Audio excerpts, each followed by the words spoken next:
সে আমাকে জোর জবরদস্তি করা শুরু করে এবং মারধর করা শুরু করে। আমি যখন বের হয়ে আসার চেষ্টা করি, দেখেন আমার গলায় মেরেছে।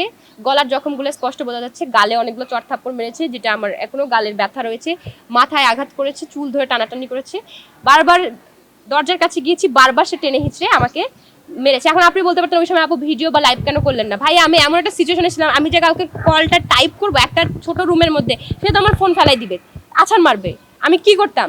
একটা রুমের মধ্যে আমি যদি চিল্লাইতাম, ওখানে তো কেউ নাই, ঠিক আছে, আমি কিভাবে ওখান থেকে বাঁচতাম? তো এরকম একটা শিকার হয়ে আমি তারপরে থানায় মামলা করেছি তার নামে। এটা তো 25 সাল থেকে এখনকার ঘটনা, বর্তমান ঘটনা। যখন আমি আসলে আমার দেয়ালে পিঠ থেকে গেছে, আমার কাছে মনে হয়েছে আমার দেয়ালে পিঠ থেকে গেছে যখন থেকে আমি দেখছি যে একের পর এক চিনি একই প্রক্রিয়া অবলম্বন করতেছে। আমি যদি আজকে এটা মুখ না খুলতাম, এরপরও হয়তো বা বিভিন্নভাবে সে আমার সাথে আবার শারীরিকভাবে লিপ্ত হতো। আমার মনে হয়েছে যে এটা থামানো দরকার, তাই আমি আইনের সহযোগিতায় এসেছি। না, হাত দিয়েই করেছে। তাই আমি দেখা গেছে যে একটা মেয়েকে মারলে, একটা ছেলে মারা কোনো ব্যাপার? মারলে তো এমনি গায়ে দাগ হয়ে যায়, দেখতেই তো পারছেন আপনারা। এর থেকে বড় আর প্রমাণ কি হতে পারে?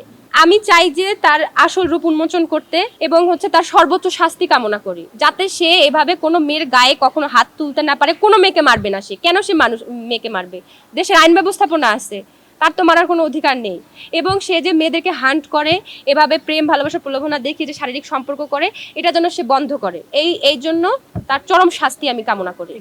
ভাইয়া তার তো শেষ যে আসল যে রূপটা আমি দেখলাম, যে সে মারতেও দ্বিধাবোধ করে না। সে যদি এত নিকৃষ্টভাবে পশু হয়ে আমার উপর ঝাঁপিয়ে পড়ে মারতে পারে, সে আমাকে ভাই ছুরি দিয়ে বা কোনো কিছু দিয়ে মেরেও ফেলতে পারে।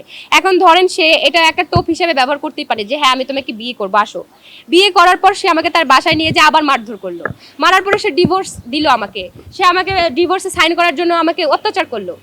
এটাও হতে পারে সে আমাকে ডিভোর্স দিয়ে দিতে পারে। তারপর আমি কোথায় যাই এই বিচার দিব? তখন তো আপনারা বলবেন আপনাদের বিয়ে হয়ে গেছে, আমরা তো আর নাই।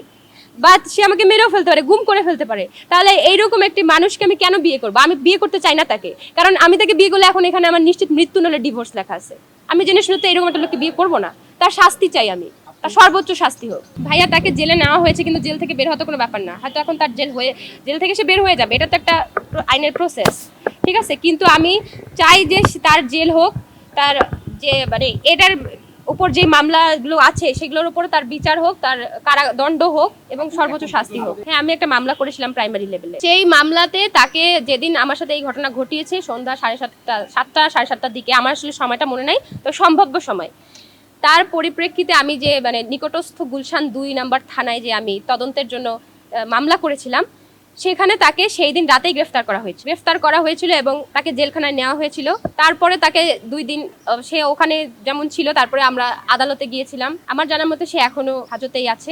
এরপর আইন দেখবে, আইনের প্রতি আমি সম্মান জানাই।